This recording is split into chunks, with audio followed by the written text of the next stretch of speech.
ഇത് അത്ഭുതം ഉണ്ടോയെന്ന് ചോദിച്ചാൽ അത്ഭുതം ഇല്ല. കാരണം ഇപ്പോൾ അമേരിക്കയിൽ 5 വയസ്സുള്ള പിള്ളേർക്ക് ടൈപ്പ് 2 ഡയബറ്റീസ് വരുന്നുണ്ട്. 5 വയസ്സുള്ള കുട്ടികൾ. മനസ്സിലായി. അപ്പോൾ ഏകദേശം ആ പാറ്റേണിലേക്ക് നമ്മൾ പോയിക്കൊണ്ടിരിക്കുകയാണ്. അപ്പോൾ ഇത് ഡോക്ടർമാരും അച്ഛനമ്മമാരും ഈ മാതാപിതാക്കളും ഇത് അറിയേണ്ടത് അത്യന്താപേക്ഷിതമാണ്. നമ്മൾ കുട്ടിയുടെ വെയിറ്റ് കുറയുകയാണ്, പെട്ടെന്ന് വെയിറ്റ് ഉണ്ടായിരുന്ന കുട്ടി പെട്ടെന്ന് വെയിറ്റ് കുറയുകയാണ്, കുട്ടിക്ക് ക്ഷീണം, അതിഭയങ്കര ക്ഷീണം, ക്ലാസ്സിൽ കോൺസെൻട്രേറ്റ് ചെയ്യാൻ പറ്റുന്നില്ല, കളിക്കാൻ പറ്റുന്നില്ല, ഇങ്ങനത്തെ ഒക്കെ സ്ഥിതി വരുമ്പോൾ നമ്മൾ പോയി ബ്ലഡ് ചെക്ക് ചെയ്യുമ്പോൾ ചിലപ്പോൾ ഈ ഫാസ്റ്റിംഗ് ബ്ലഡ് ഷുഗർ 300, 400, 500, 600 ഒക്കെ കണ്ടെന്നിരിക്കും. അത് ടൈപ്പ് 1 ആയിരിക്കാനുള്ള സാധ്യത ഉണ്ട്, ഇല്ലെന്നേ പറയുന്നില്ല. പക്ഷേ ഒരു കാര്യം നമ്മൾ ശ്രദ്ധിക്കേണ്ടത്, ഇവരുടെ ശരീരത്തിൽ കൊഴുപ്പിൻ്റെ ശേഖരം ഉണ്ടായിരുന്നെങ്കിൽ ഇത് ടൈപ്പ് 1 ആയിരിക്കാനുള്ള സാധ്യത ഒട്ടുമില്ല.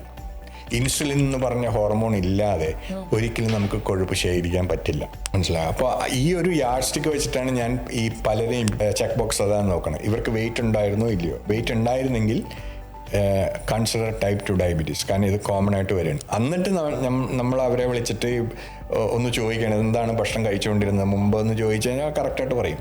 ലേസാണ്, പ്രോസസ് ബർഗറാണ്, ഇതൊക്കെയാണ് കഴിച്ചുകൊണ്ടിരുന്നത്. അപ്പോൾ ഇതെല്ലാം നമ്മൾ അറിഞ്ഞിരിക്കേണ്ട കാര്യങ്ങളാണ്. ഈ പ്രോസസ്ഡ് ഭക്ഷണങ്ങൾ നമ്മൾ കഴിയുന്ന അവോയ്ഡ് ചെയ്യുക. പിന്നെ ആഡഡ് ഷുഗറുള്ള ഭക്ഷണങ്ങൾ നമ്മൾ അവോയ്ഡ് ചെയ്യണം. പിന്നെ ഈ പ്രോബയോട്ടിക് പ്രീബയോട്ടിക് നമ്മൾ പറഞ്ഞു, എന്തായാലും നമ്മുടെ ഭക്ഷണത്തിൽ വളരെ ഇമ്പോർട്ടൻ്റ് ആയിട്ട് വേണ്ട. പ്രീബയോട്ടിക് എന്ന് പറഞ്ഞാൽ ഫൈബർ, പ്രോബയോട്ടിക് എന്ന് പറഞ്ഞാൽ അത് തിന്നുന്ന ബാക്ടീരിയ.